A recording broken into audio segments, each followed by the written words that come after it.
Every year, the world uses 35 billion barrels of oil. This massive scale of fossil fuel dependence pollutes the Earth, and it won't last forever. Scientists estimate that we've consumed about 40% of the world's oil. According to present estimates, at this rate, we'll run out of oil and gas in 50 years or so, and in about a century for coal. On the flip side, we have abundant sun, water, and wind. These are renewable energy sources, meaning that we won't use them up over time. What if we could exchange our fossil fuel dependence for an existence based solely on renewables? We've pondered that question for decades, and yet renewable energy still only provides about 13% of our needs. That's because reaching 100% requires renewable energy that's inexpensive and accessible. This represents a huge challenge, even if we ignore the politics involved and focus on the science and engineering. We can better understand the problem by understanding how we use energy. Global energy use is a diverse and complex system, and the different elements require their own solutions. But for now, we'll focus on two of the most familiar in everyday life: electricity and liquid fuels.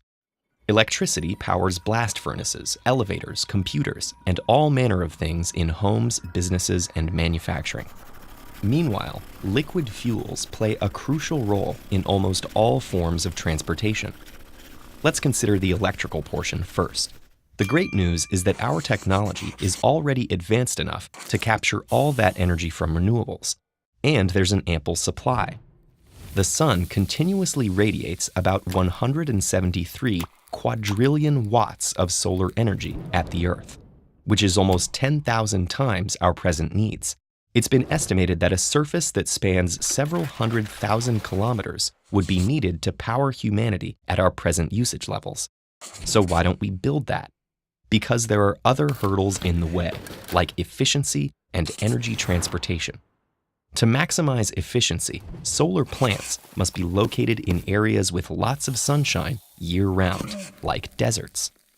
But those are far away from densely populated regions, where energy demand is high. There are other forms of renewable energy we could draw from, such as hydroelectric, geothermal, and biomasses, but they also have limits based on availability and location. In principle, a connected electrical energy network with power lines crisscrossing the globe would enable us to transport power from where it's generated to where it's needed. But building a system on this scale faces an astronomical price tag. We could lower the cost by developing advanced technologies to capture energy more efficiently. The infrastructure for transporting energy would also have to change drastically. Present-day power lines lose about 6 to 8% of the energy they carry because wire material dissipates energy through resistance. Longer power lines would mean more energy loss. Superconductors could be one solution.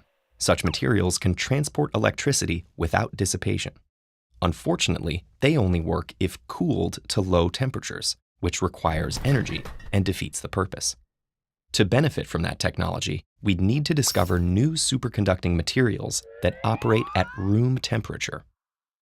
And what about the all-important oil-derived liquid fuels? The scientific challenge there is to store renewable energy in an easily transportable form. Recently, we've gotten better at producing lithium-ion batteries, which are lightweight and have high energy density. But even the best of these store about 2.5 megajoules per kilogram. That's about 20 times less than the energy in 1 kilogram of gasoline. To be truly competitive, car batteries would have to store much more energy without adding cost. The challenges only increase for bigger vessels like ships and planes. To power a cross-Atlantic flight for a jet, we'd need a battery weighing about 1,000 tons.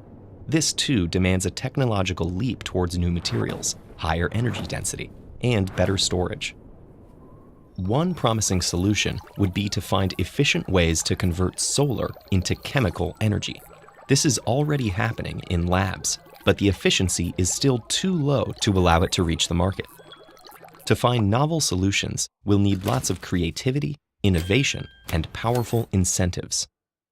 The transition towards all renewable energies is a complex problem involving technology, economics, and politics. Priorities on how to tackle this challenge depend on the specific assumptions we have to make when trying to solve such a multifaceted problem.